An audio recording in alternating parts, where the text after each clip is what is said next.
pode se cumprir nessa noite, usando ela com liberdade no teu espírito.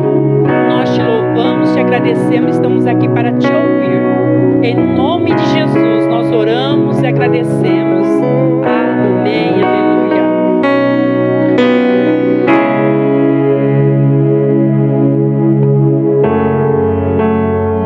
Glória a Deus, a paz do Senhor Jesus, mais uma vez, amém? Amém. Quantos estão alegres por estar na presença do Senhor Jesus?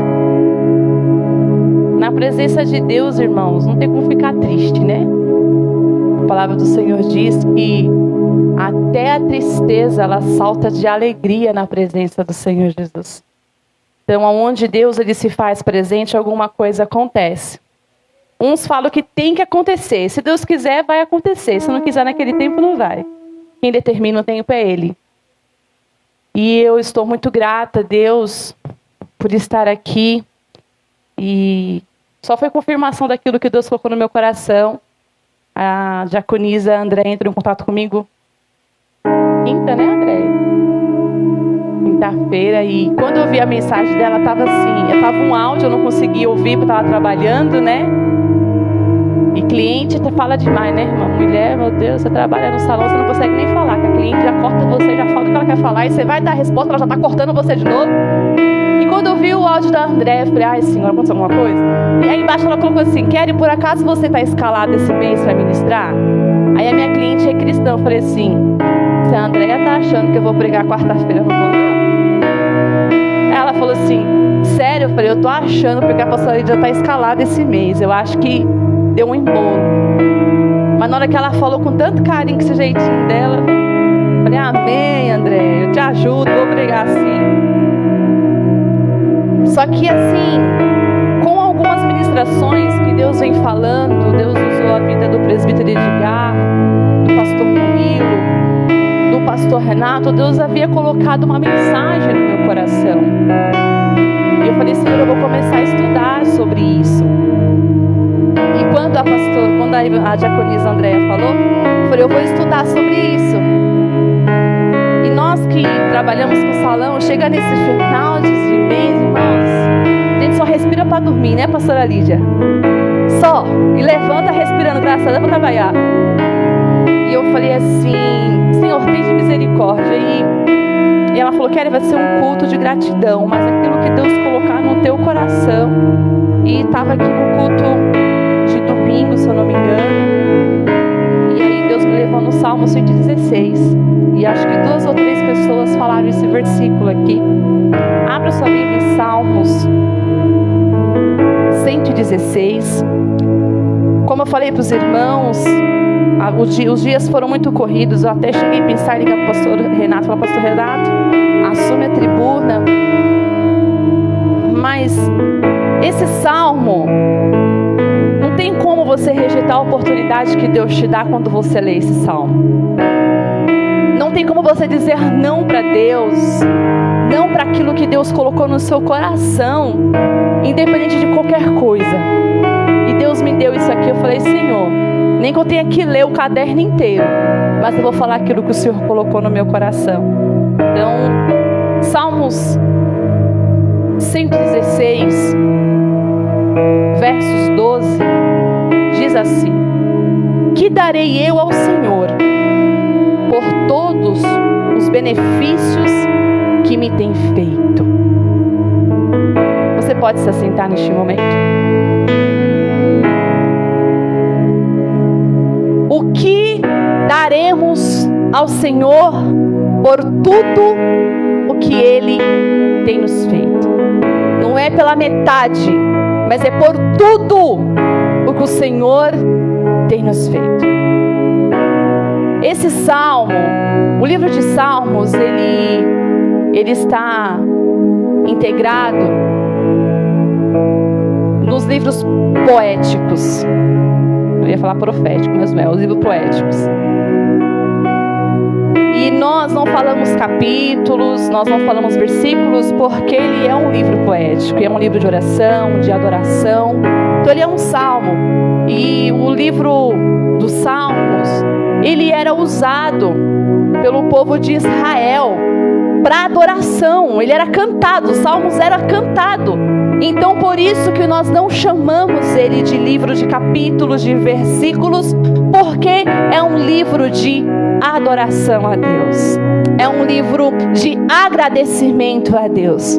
Quando você olha o livro de Salmos, dos Salmos, você observa homens de Deus que através desses versos sempre foram agradecidos a Deus. Eles não foram somente agradecidos a Deus no momento das suas vitórias, mas quando Deus permitia que eles passavam por lutas, quando Deus permitia que homens levantavam até para matá-los, eles agradeciam o Senhor por tudo que Deus tinha feito. Eles pediam: Deus, me livra. Quantas vezes Davi clamava: Senhor, me livra. Mas alguns salmos, eles são anônimos. Alguns você vê que foi Davi que escreveu, outros você consegue observar que foi Moisés, outros foram Asaf, mas alguns salmos eles não têm quem escreveu esse salmo. Porém, os Salmos 16, alguns estudiosos, eles dizem que o rei Ezequias foi quem escreveu esses salmos. Não vou aqui para falar do Ezequias hoje, eu vim falar sobre o que, se foi ele realmente o que ele falou aqui. Mas quando você lê os salmos e você lê a história do rei Ezequias, bate muito. Bate muito. O rei Ezequias, ele foi rei de Judá. A Bíblia fala em Reis que ele era um homem tão confiante em Deus, ele confiava tanto em Deus. Ele seguiu os passos, não foi do seu pai, rei Acaz. Ele seguiu os passos de Davi. Não houve, a Bíblia fala que pela confiança que Ezequias tinha em Deus, não havia um rei de Judá, nem antes e nem depois, que fosse tão fiel ao Senhor. E por que declaramos? Porque os estudiosos declaram que foi ele quem escreveu. Porque Deus, ele livrou Ezequias de duas situações. Primeiro, de uma guerra contra o rei Senaqueribe, que era o rei da Síria. Ele veio com potência para derrubar Jerusalém. E a palavra de Deus diz que Ezequias temia o Senhor, mas ele sentia um pouco de medo. Só que no seu medo, a palavra de Deus diz que ele se posicionou em oração a Deus. E através da oração de Ezequias, Deus levanta o profeta Isaías e fala: Ezequias, não tema, porque Deus está contigo nessa peleja. E diz a palavra do Senhor que a oração de Ezequias foi uma oração tão poderosa, uma oração tão eficaz, que a palavra do Senhor diz que enquanto eles estavam descansando, Deus mandou um anjo. E o anjo do Senhor matou, foi 180.000, 185.000 por aí. E quando o pouquinho que sobrou se levantou, que viu no outro dia todo mundo morto, o que Senaqueribe fez? Fugiu. Por causa de uma oração sincera e verdadeira. Essa foi uma das situações que Deus livrou o rei Ezequias. E a outra situação que Deus levou, a palavra de Deus diz que Ezequias, ele adoece. E é uma doença de morte. É uma doença que o mataria. Isaías chega para Ezequias e fala: Ezequias, é o seguinte, coloca a sua casa em ordem, porque essa doença é para te matar. Você não vai viver. Quando Isaías, o profeta Isaías, se retira, a palavra de Deus diz que Ezequias, ele vira para o lado da parede, ele chora copiosamente e pede para que Deus o livre daquela doença. Deus, ele não esquece de nós. Ana, quando ela orava por um filho, ela disse: Senhor, que o Senhor lembre de mim. Ezequias fez a mesma coisa: Senhor, lembra que eu fui obediente, meu pai foi um péssimo rei, mas eu andei conforme a tua palavra. Jerusalém estava perdida, eu levantei um culto. Jerusalém estava decaída, Senhor. O meu pai acabou de Jerusalém, mas eu sei quem o Senhor é. A adoração não era mais verdadeira, a adoração não era prioridade. Mas Ezequias não olhou para as circunstâncias, ele simplesmente entendeu que ele foi chamado para um propósito. E diz a palavra de Deus que Ezequias chora, nessas lágrimas de crocodilo que nós derramamos de vez em quando, não, é lágrimas de verdade.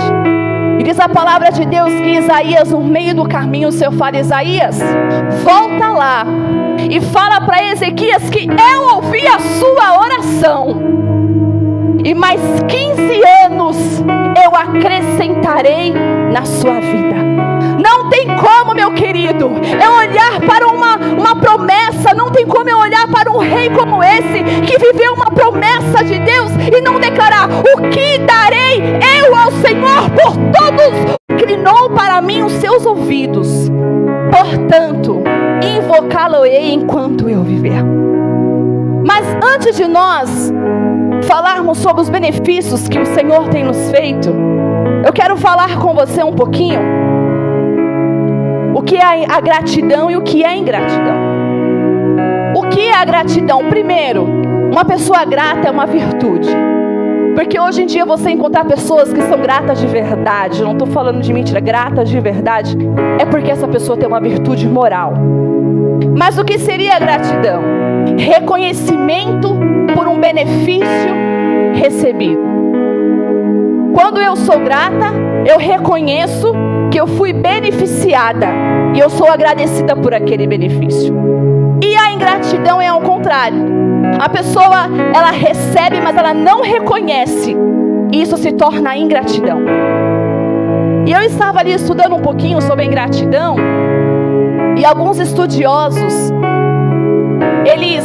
os maiores na verdade, eles consideram a ingratidão o sentimento mais terrível, inatural e maléfico da atitude do ser humano. A pessoa ingrata, ela é egoísta. Uma pessoa ingrata, ela pensa em si. Quando você estuda um pouquinho sobre os temperamentos, o egoísmo, ele está muito levado para os sanguíneos e para os fleumáticos. São as pessoas que são mais egoístas, levando assim a considerar que são pessoas ingratas. Mas eu não estou aqui para falar de temperamento, porque a ingratidão não escolhe temperamento. A ingratidão é caráter, é aquilo que nós verdadeiramente somos. E existem algumas características da ingratidão. Não sei se você vai se encaixar em algumas delas aqui, mas a primeira característica é: uma pessoa ingrata, ela é arrogante. Uma pessoa ingrata, ela é egoísta. Uma pessoa ingrata, ela necessita ser admirada. Uma pessoa ingrata, ela acredita que os outros têm obrigação com ela. Porém, uma pessoa ingrata, ela não acredita que ela é ingrata. Ela não entende que ela é ingrata, pastor. Ela é tão egoísta que todo mundo é ingrato, mas ela é a pessoa perfeita. Quando a ingratidão entra no coração de um homem, mas a palavra de Deus nos mostra algumas situações de pessoas que foram ingratas. A primeira ingratidão do povo de Israel.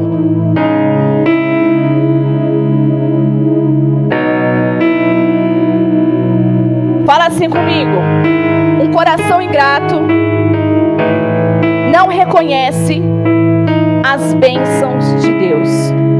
Um coração ingrato não reconhece a bênção de Deus. A palavra de Deus diz que durante 400 anos o povo ficou preso no Egito, clamando para que Deus livrasse aquele povo da mão do povo do Egito. Chegou o momento que Deus, ele chama Moisés e fala: eu ouvi o clamor do meu povo, eu ouvi o clamor da nação de Israel, e chegou o tempo de tirá-los da mão dos egípcios. Deus, ele trabalha em favor do povo de Israel. Deus, ele trabalha em favor daquela nação. Chega o tempo que Deus tira o povo do Egito.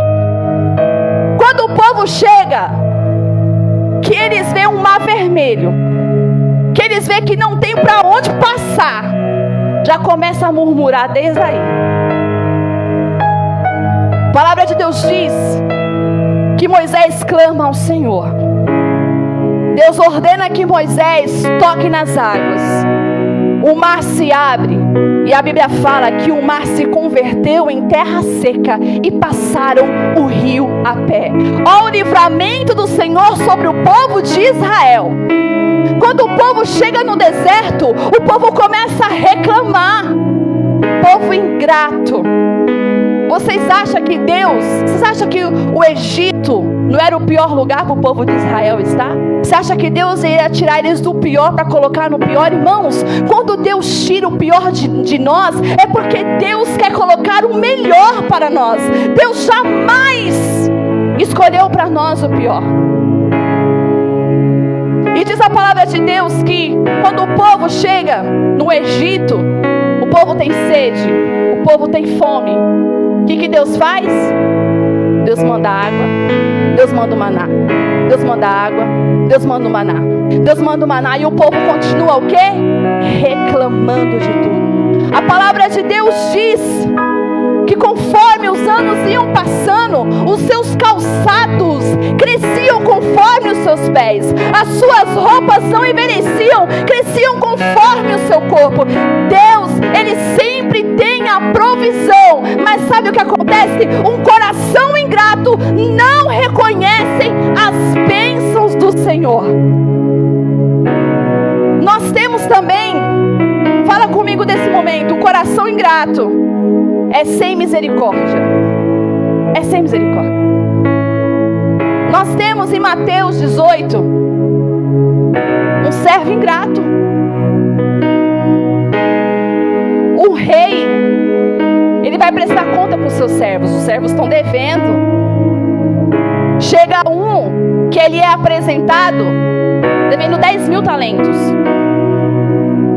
O rei manda que vendesse a mulher, os filhos e ele. O servo, nada bobo, implorou para que o rei perdoasse a sua dívida. O rei sentiu íntima compaixão e fez o quê? O servo sai todo feliz. No meio do caminho, ele se encontra com outro que estava devendo ele. Se você foi perdoado, automaticamente você foi ensinado a perdoar. Não é verdade? Mas a ingratidão é sem misericórdia. Uma pessoa ingrata não tem misericórdia. E quando ele viu o outro que devia a ele, que era bem menos, que era 100, o que ele fez? Ele foi para cima do homem. Ou você me paga agora ou você morre, né? Tipo assim. O outro servo falou: tem misericórdia de mim, que eu vou te pagar. Ele falou: não, vou ter misericórdia não. Aí tinha uns que viram a situação e levou para o rei. Ele falou: eu te perdoei, você não pôde. Servo ingrato, vai sofrer agora a vida inteira até que pague tudo que deve. Então a ingratidão, ela nos traz consequências. Se nós olharmos para a palavra do Senhor, Judas, ele foi ingrato traindo Jesus. Sentou na mesa, comeu na mesa com Jesus. Na última ceia, Jesus ele deixa bem claro que um trairia. E a palavra de Deus diz que simplesmente Judas decidiu entregar Jesus por causa de 30 moedas de prata. A ingratidão nos leva para um caminho sem volta. A ingratidão, ela nos permite ficarmos só. E através do beijo da traição, da ingratidão, Judas simplesmente, quando ele percebeu que ele entregou um homem inocente, a palavra de Deus diz que ele foi se enforcar, ele tirou a própria vida. Só que a ingratidão, a pessoa não percebe, mas quem sofre é aquele que sofreu a ingratidão.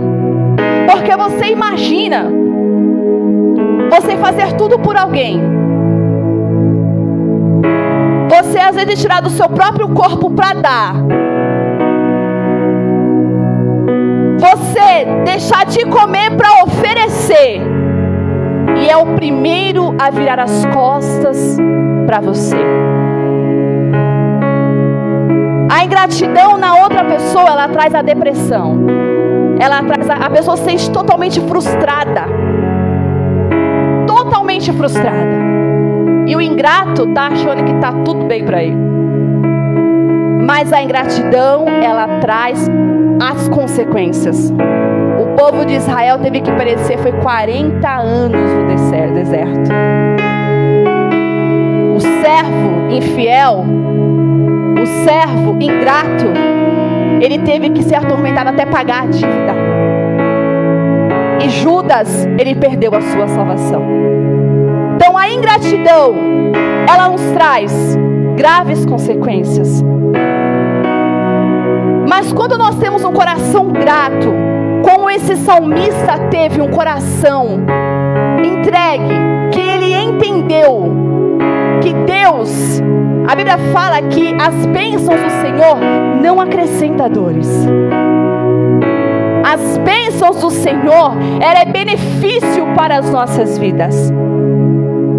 Você pode olhar para você neste momento e falar: Senhor, o que eu posso te oferecer por tudo que o Senhor tem me feito? A ingratidão, muitas das vezes, ela é como uma rasteira. Quem está de pé acaba caindo, se frustrando por causa de alguém que não merece. E nós, seres humanos, somos assim. Mas existe um homem chamado Jesus. Um homem que deixou o esplendor, o trono de sua glória. E ele desceu e se fez como carne e esteve no meio de nós. Que ele foi entregue a uma cruz. Mesmo nós sermos pecadores, errantes, mesmo nós não sendo nada, ele decidiu se entregar por mim e por você. O que darei eu ao Senhor por todos os benefícios que Ele me tem feito? E aí o nosso salmista, ele continua: porque inclinou para mim os seus ouvidos, portanto invocá-lo-ei enquanto eu viver. Cordéis da morte me cercaram, e angústias do inferno se apoderaram de mim. Encontrei aperto e tristeza. Então invoquei o nome do Senhor, dizendo: ó Senhor, livra a minha alma. Piedoso é o Senhor e justo nosso Deus, tem misericórdia. O salmista, ele reconhece tudo aquilo que Deus fez por ele. Ele consegue enxergar que Deus o livrou. Ele consegue enxergar que Deus deu escape. Ele consegue enxergar que Deus deu a vida. Ele consegue enxergar que Deus foi quem chamou e levantou ele. Você passa na rua não, no hospital, você vê pessoas novas, um balão de oxigênio, carregando aquele peso todo dia. Você passa numa ala, você vê pessoas tendo que ter aparelhos nele para conseguir respirar. Nós estamos aqui simplesmente respirando sem precisar de nada. E às vezes não agradecemos a Deus pelo que Ele tem feito pelas nossas vidas. Final de ano é um ano que eu observo que é a época que o povo é mais ingrato, pastor. É a época que o povo é mais ingrato. Esses dias a gente comprou um guarda-roupa. E assim, se o guarda-roupa tem 10 metros, 9 é da mulher, 1 é do homem. Tô mentindo? Né? Se você tem, pastor, um guarda-roupa, uma sapateira, se ela tem 20 prateleiras, 19 é sua, 1 é do Marilson. Você está entendendo?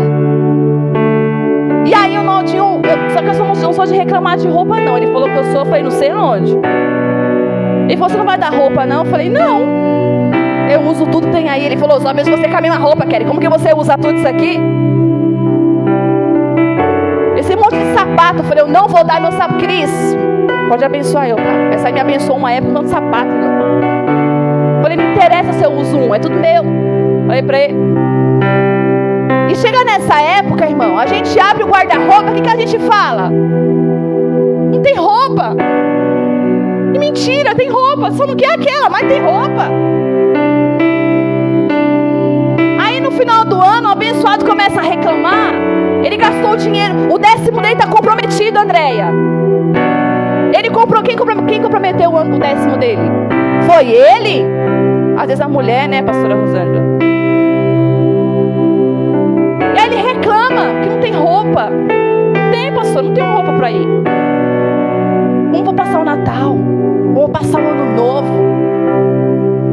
Falei pro Cauã e pro Arthur. Falei, ó, não tem culto na igreja, também não tem roupa nova. Tem que nós se exibir. Vai ficar em casa, os que nós temos. Ai, mãe, só um tênis. Eu falei, depois. Então a gente é ingrato, porque a gente tem. Mas tem pessoas na rua, tem pessoas que estão, talvez agora, numa comunidade que não tem nem para comer. Não tem para vestir. Sabe aquela época, Neu, que tinha que ir estudar de manhã, para o outro vir à tarde para usar os sapatos de quem foi de manhã para a escola? Hoje nossos filhos têm tudo. Tem tudo. Esses dias eu olhei para minha mãe e falei, mãe, estou feliz. Porque eu vou dizer uma coisa para você. Um dia a pastora Sueli subiu aqui no altar, ela falou, só pode falar da sua dor quem já passou. Se não passou, nem fala da dor do outro. Você não sabe. Tem pessoas que nunca passaram necessidade na vida e quer subir aqui ou embaixo, onde foi falar, eu sei como. Não sabe, irmão. Se você sempre teve do bom e do melhor, você não sabe o que é passar necessidade. Você pode até compreender, entender, ter pena, dó, mas não sabe o que é. Você não sabe às vezes o que é abrir uma geladeira e não ter uma mistura na geladeira. Mas eu lembro a minha mãe todas as vezes sendo grata.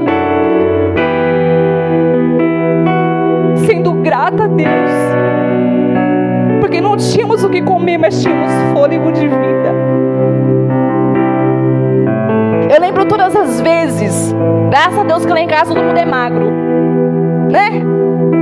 Depois que em casa você olha no Facebook, vou ter que arrumar aquele Facebook, irmão. Tem que ser grata até por isso, viu? Tem que ser grato. Quando você olha no Facebook há 10 anos atrás, você fala, quem é essa?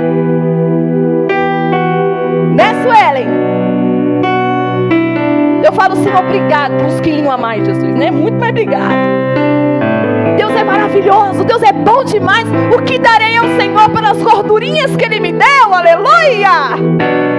Deus é bom demais. E nós reclamamos. Se está sol, eu reclamo que está calor demais. Se está frio, ó Deus, ó céus, ó vida, está muito frio. Não é? Nós temos que aprender a ter um coração grato a Deus. Mas o salmista declara, ele começa a falar tudo que Deus fez por ele. Ele reconhece tudo que Deus deu. Ele reconhece tudo, tudo, tudo. E quando ele reconhece, ele chega aqui no versos 12 e ele diz, o que darei eu ao Senhor por todas as bênçãos que Ele me deu? O que darei eu ao Senhor por todos os livramentos? O que darei ao Senhor porque ontem um morreu? Você viu aquele irmão, irmãos, que foi para a glória, aleluia, glória a Deus. Mas hoje você está aqui dando glória, glorificando e exaltando ao Senhor pelo fôlego de vida, porque você tem um emprego, porque você tem uma casa, porque você tem um carro, porque você tem uma roupa, mas você está aqui porque Deus tem cuidado de você.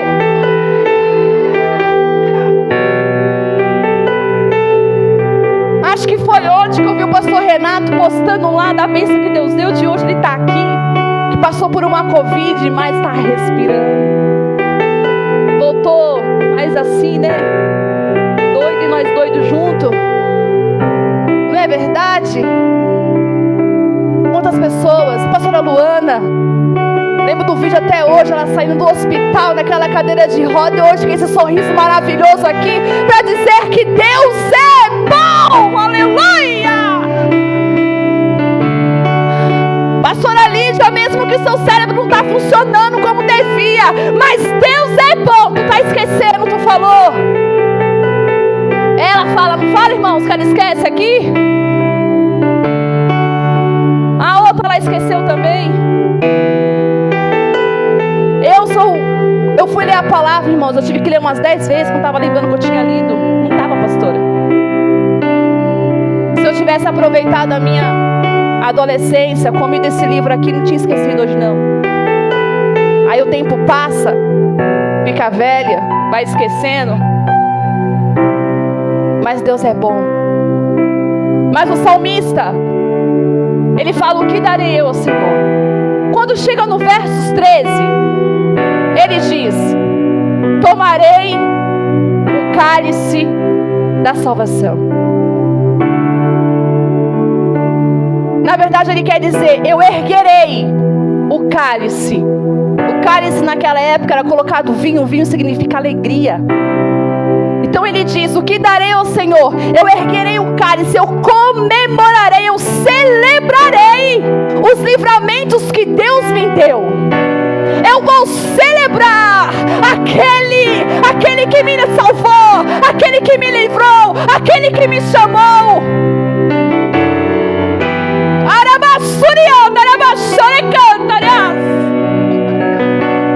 Celebre ao Senhor, meu querido. Esquece o que você perdeu, esquece o que você passou. Erga o cálice da salvação e celebre ao Rei da Glória. Aleluia. Quando chega no versos 13 e 17, ele diz, eu invocarei o nome do Senhor. Quando Ezequias, ele se deparou com a situação, eu vou até tentar abrir aqui em Crônicas, eu não consigo lembrar o que ele falou, mas ele falou. Quando Senaqueribe invade Judá, um rei poderoso, ele se sente perdido talvez, porque o reino norte já tinha sido destruído, já tinha sido tomado. E por que Jerusalém não poderia ser? E o rei, ele fala, se Deus não livrou nem eles, vai livrar vocês? Não vai livrar. Mas quando um líder, irmãos, tem a mente de Cristo, quando o líder, ele entende que Deus é dono de todas as batalhas, que quem está na frente, quem é o general Jesus Cristo, ele não vai na força do braço dele, ele vai na força do braço do Rei Jesus. E ele diz para o povo, esforçai-vos e tende bom ânimo, não temais nem vos espanteis por causa do rei da Síria, nem por causa de toda a multidão que está com ele, porque quem está conosco é maior do que quem está com ele. Eu não sei a circunstância, eu não sei qual é o leão que você tem enfrentado, eu não sei qual é a batalha que você tem achado que não vai vencer, mas o nosso Deus é maior, é soberano, é muito maior do que aquele que está lá fora. E ele diz mais ainda, com ele está o braço da carne, mas conosco o Senhor nosso Deus, para nos ajudar e para guerrear as nossas guerras. Deus não nos deixa batalhas perdidas, Deus sempre está conosco. Quando chega no versos 14 e 18, ele declara, eu pagarei os votos que eu fiz a ele.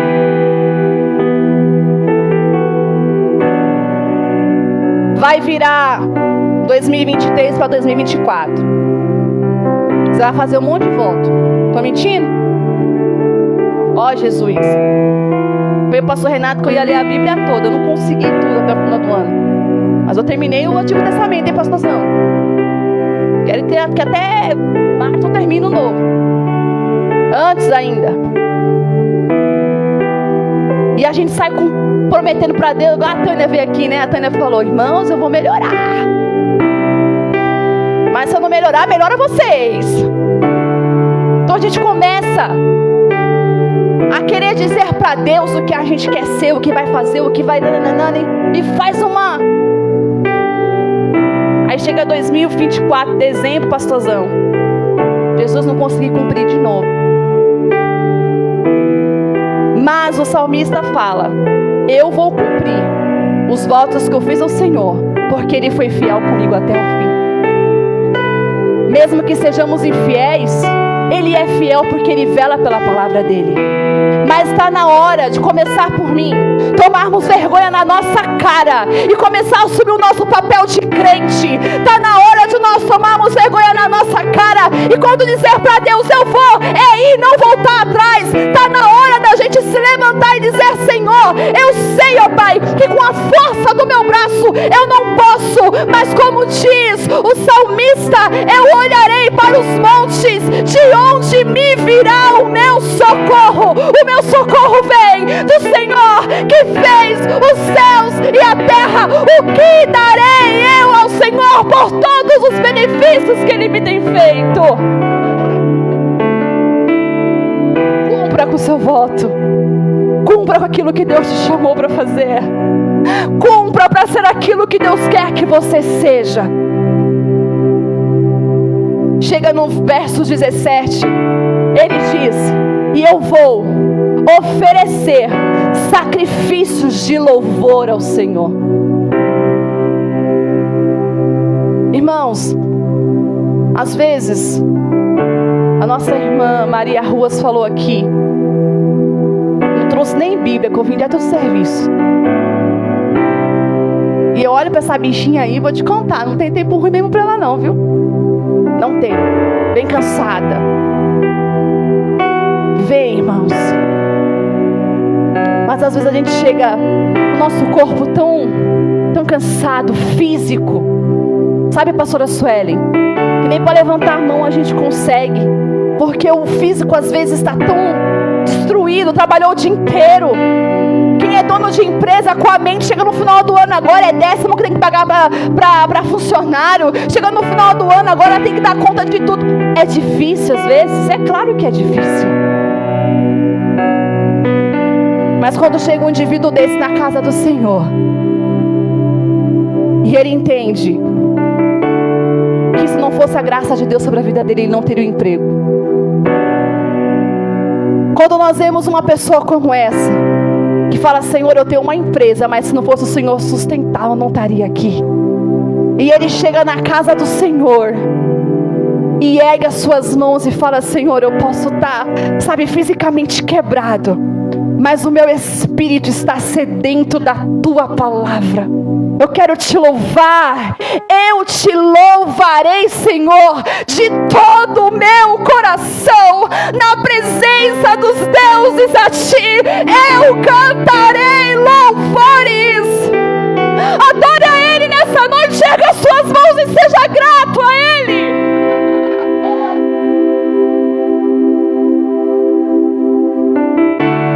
Arabassurian.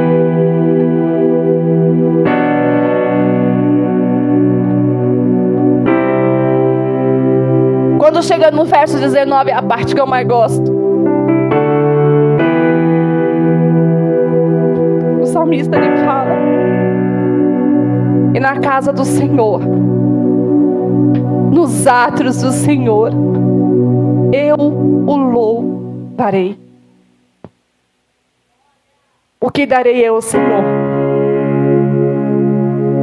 por todas as bênçãos que Ele tem me dado? Diz a palavra de Deus que no início a terra era sem forma, a terra era vazia, e o Espírito de Deus, Ele bailava sobre as águas, Ele se manifestava. Passou o primeiro dia, Deus começou a construir tudo o que tinha aqui. Deus construiu o céu, a terra, as estrelas, as aves, o mar, e tudo que há no mundo foi Ele quem fez. Mas quando chegou no sexto dia, aquele jardim não brilhava o tanto que teria que brilhar ainda. faltava algo. Diz a palavra de Deus que do barro Deus nos criou, com as suas mãos Ele nos formou. Diz a palavra de Deus que com o seu sopro Ele nos deu fôlego de vida.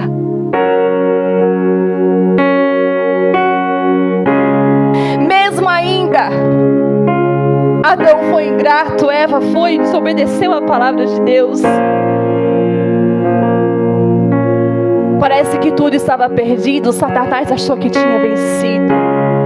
A serpente achou que tinha derrotado quem Deus fez. Pode até parecer um projeto falido, mas quem construiu é quem levanta e edifica e transforma.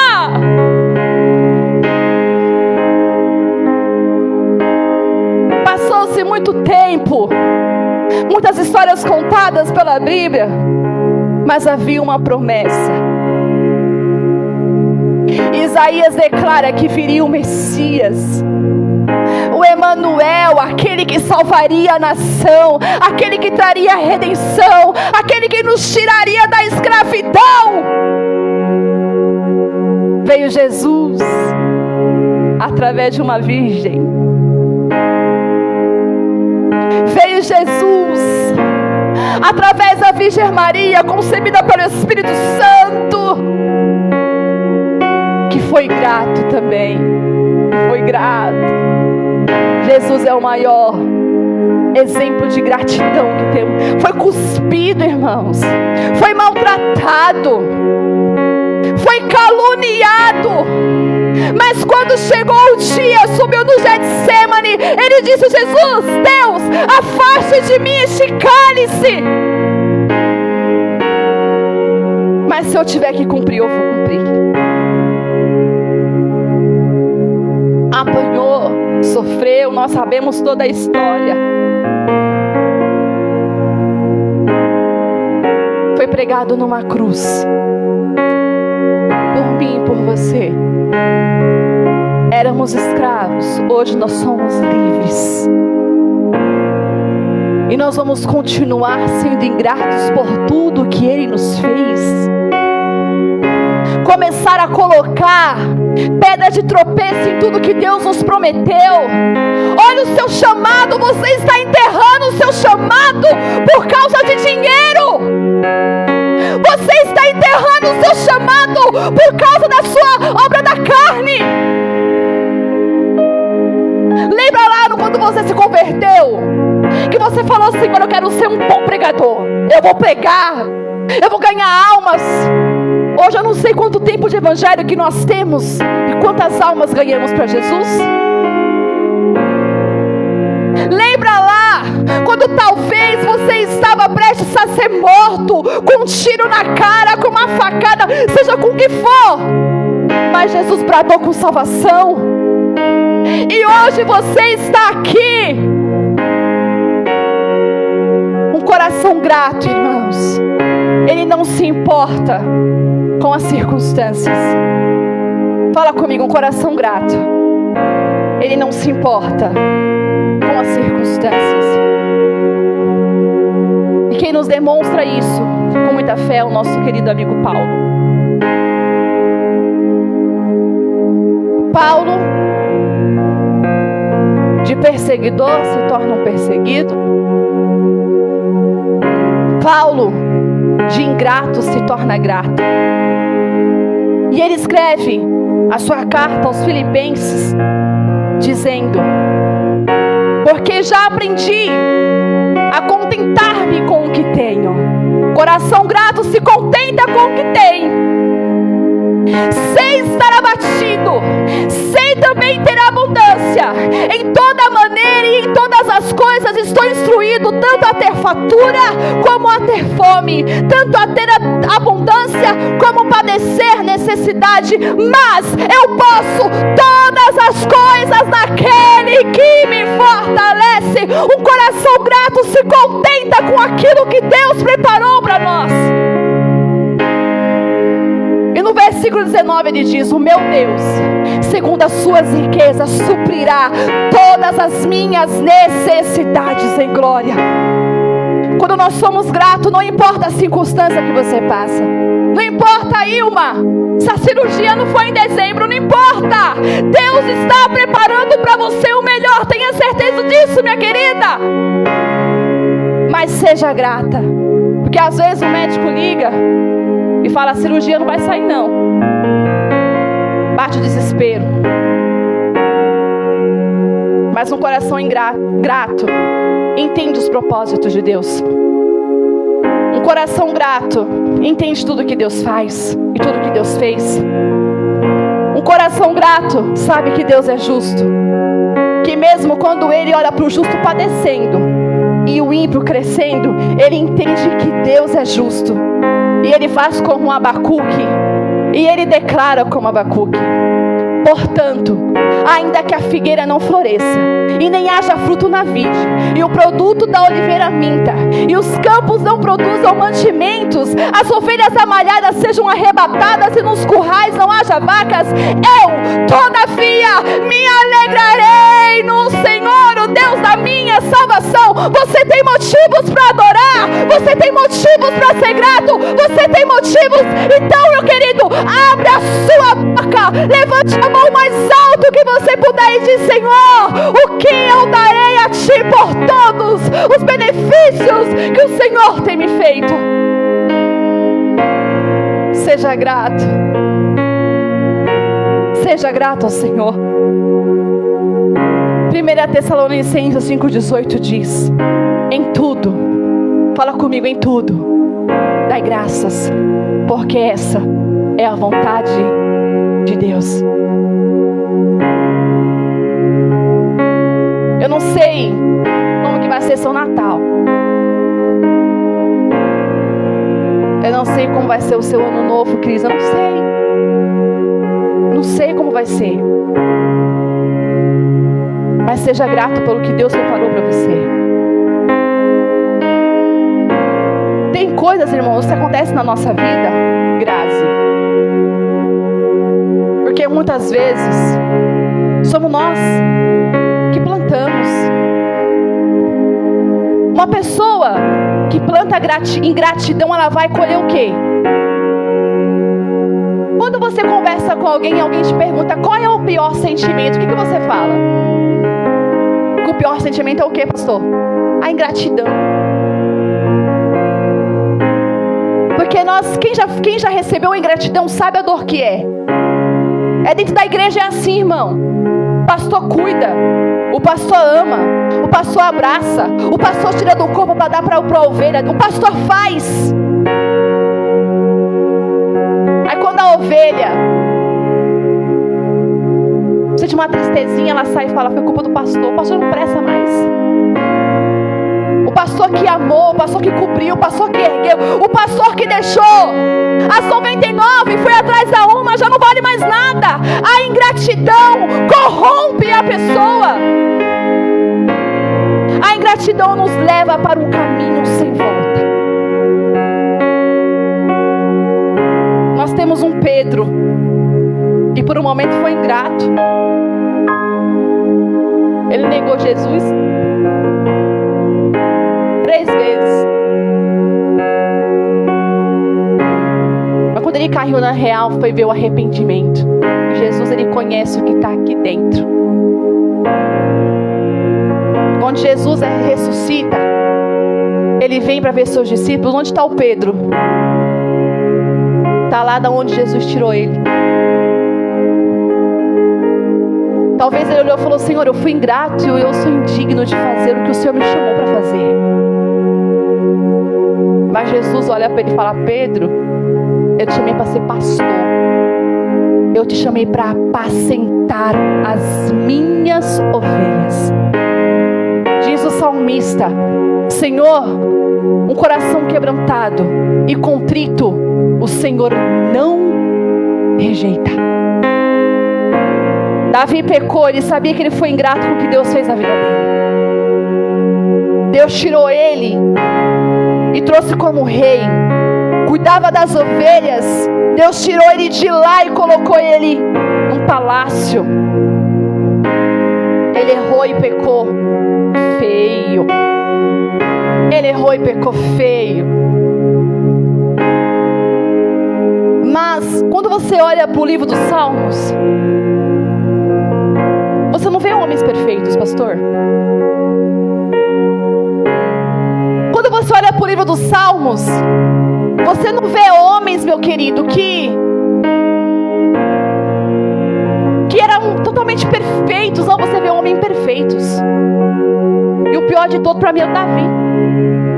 É um dos piores, é o Davi. Davi matou, Davi adulterou, Davi engravida a mulher que adulterou, achando que tudo está certo, mas o Deus que tudo vê está lá. Chega o profeta Natan: Davi, tu tá achando que Deus não viu o que você fez, não? O profeta Natan conta uma história. Davi manda crucificar o homem. Vai, então se crucifica, porque é tu. Mas a diferença não está na sua voz, se é bonita, se está feia. A diferença não está se você sabe falar bem ou você não sabe. A diferença não está se você tem o maior dízimo da igreja ou o menor. A diferença não está se você tem o melhor carro ou o pior. A diferença não está se você tem a melhor casa, se você tem a melhor... A diferença não está nisso, não. A diferença está na sinceridade. Deus fala que vai matar o filho de Davi. Davi fica 7 dias jejuando e orando, prostrado, pedindo para que Deus não matasse aquela criança. Eu, nos momentos da minha vida mais difíceis, eu questionava Deus. Eu perguntava: Deus, o que eu estou te pedindo é muito. Não é muito o que eu estou te pedindo, Deus. Não é muito. Para mim não era, mas para Deus naquele momento não era.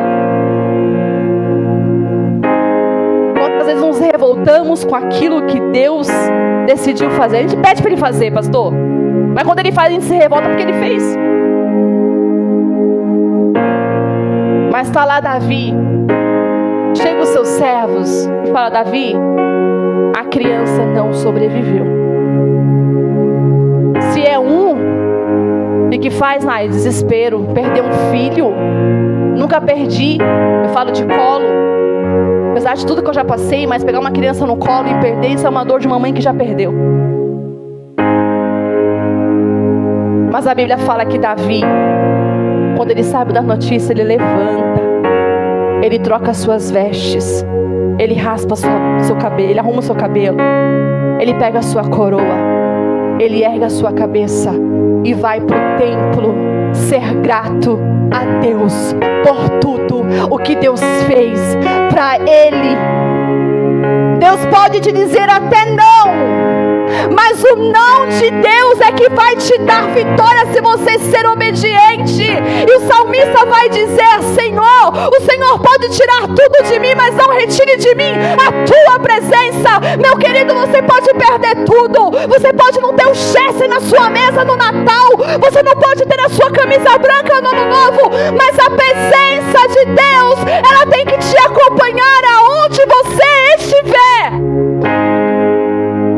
Como pregou o nosso diácono Flor semana passada, chegou a sexta-feira, mas vai chegar um domingo de manhã gloriosa na sua vida. Se coloque de pé neste momento.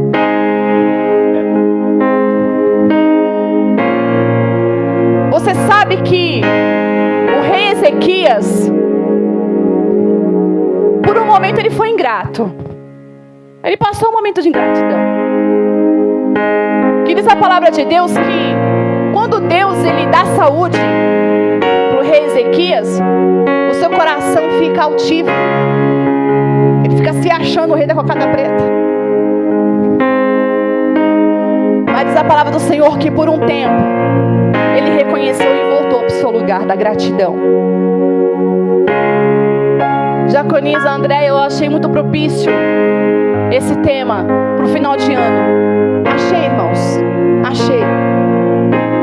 Porque final de ano é um momento que somos mais ingratos. A gente reclama de tudo da vida, a gente reclama das coisas que não temos. Mas nessa noite, eu quero dizer para você que um coração grato, um coração que louva a Deus, é um coração que chama a atenção do Pai, tá? Eu não sei o que você vai pôr no seu coração. Você vai falar: Senhor, eu sei que eu fui ingrato, eu fui, porque eu também fui, irmão. Você acha que eu estou aqui falando de ingratidão e não fui? Peça primeiro perdão ao Senhor. Fala: Senhor, me ensina a ter um coração grato. Ele pode te ensinar a ter um coração grato. Ensina-me, Senhor, a ter. Irmãos, eu queria poder fazer muito mais, mas eu estou aqui com esse salmista aqui no verso 19. O que darei ao Senhor por todos os benefícios? Eu vou celebrar, eu vou invocar, eu vou pagar os meus votos, vou oferecer sacrifício. Mas para mim, não há maior prazer do que estar aqui na casa dele e poder adorar aquele que fez, aquele que é digno de todo louvor e adoração. Te agradeço por me libertar e salvar, por ter morrido em meu lugar. Te agradeço, Jesus, te agradeço. Eu te agradeço, te agradeço,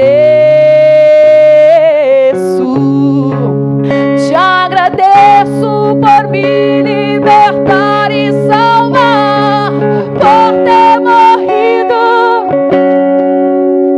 Te agradeço, Jesus, eu te agradeço, Senhor. Te agradeço, eu te agradeço, te agradeço. Põe a mão no seu coração. Senhor, eu quero te louvar e te agradecer, ó Deus, por essa oportunidade que o Senhor nos deu de estar aqui na tua presença, na tua graça, e poder nos fazer nos refletir, ó Deus, e entender, ó Pai, que muitas vezes, Senhor, precisamos recalcular as rotas e começar a enxergar todo o bem que o Senhor tem feito pelas nossas vidas. Senhor, que não venhamos ser gratos somente em nossas palavras, mas que venhamos ser gratos em nossas atitudes. Como esse salmista declarou: o que darei eu ao Senhor por todos os benefícios que o Senhor tem me feito? E ele declara: tomarei o cálice da salvação, invocarei o teu santo nome, pagarei os meus votos.